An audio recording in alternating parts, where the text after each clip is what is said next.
السلام علیکم ناظرین، امید کرتا ہوں آپ خیریت سے ہوں گے۔ اگر آپ کو ہماری ویڈیو اچھی لگے تو پلیز سبسکرائب کر دیں۔ تو چلیں آج کی ویڈیو سٹارٹ کرتے ہیں۔ I'm Mrs. Bhavna Ansari. So kindly please bear with me and please excuse me humbly and peacefully. I have been born in a Jain society, living in a Hindu society, educated in a pure convent, and married a Muslim.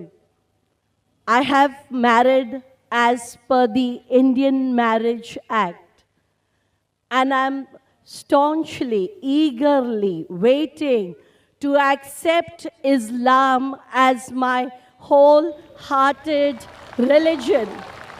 But please, my brothers and sisters, what you preached, what you said about Islam, I'm very thankful to you for enlightening me.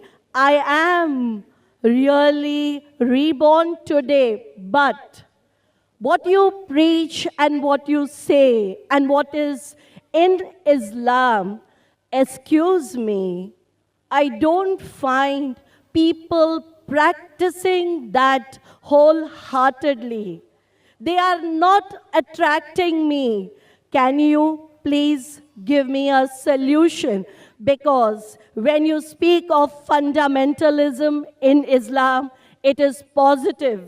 When you speak of intolerance, it's positive. But in practice, I don't find. So can you please guide me? Sister has asked a very good question. First of all, I'd like to congratulate her and I welcome her. And as she says, she is reborn. The right word in Islam is revert.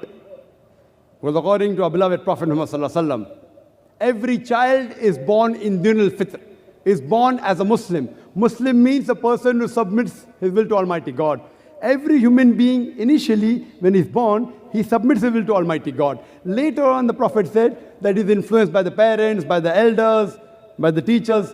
Then he may become a fire worshipper, may go on the wrong track.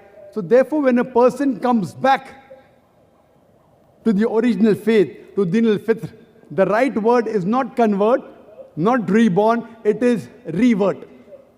So sister, I welcome you back to this faith of peace and submitting your will to Almighty God.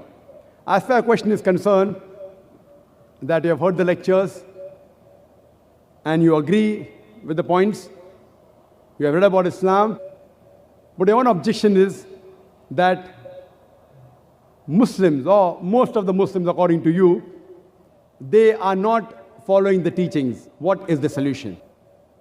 Sister, I do agree with you. I do agree with you that many don't follow, but according to statistics, the religion which is the maximum followed, I'm not talking in numbers. If you count the heads, those who profess a religion, number one would be Christianity, somewhere close to 2 billion. Islam, 1.3 billion to 1.4 billion.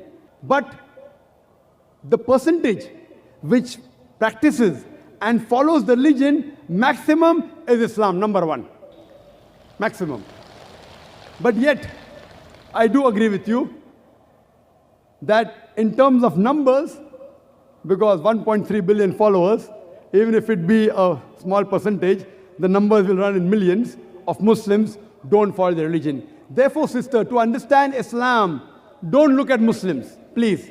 And I always say, to understand a religion, don't look at the followers of the religion, but look at the authentic sources. Please don't look at me. Don't look at the Muslims around you. And I gave you the example of the car and the driver. If you want to know how good the car is, and if a person who does not know how to drive sits behind the steering wheel and he has an accident, he bangs up the car, who will you blame, the car or the driver?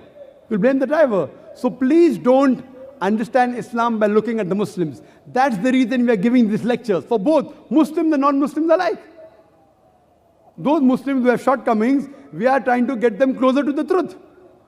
Because they may be namesake Muslims, we are trying to make them practicing Muslim. At the same time, we are delivering the message of Islam to the non-Muslims also, so that you understand this religion. And though you were born in a Jain family, and you had non-Muslim around you, you're married to a Muslim, but today, maybe after hearing the lecture and after learning about Islam, you have come back to the faith. And as you said that previously, maybe only for the sake of name, you may have adopted the surname Ansari, but today you have come back to this true faith. And we congratulate you, sister. And please, sister, if you want to look at a Muslim to understand Islam, the best example is the last and final messenger, Prophet Muhammad, peace be upon him. This book, the Quran, and the sayings of the Prophet have the solution for the problems of humanity. Don't look at the Muslims. Some Muslims may be close to Islam, some may be far away from Islam. So look at the main source, understand it, follow it. Inshallah, you'll get peace in this world as well as the hereafter. Inshallah. Thank you very much.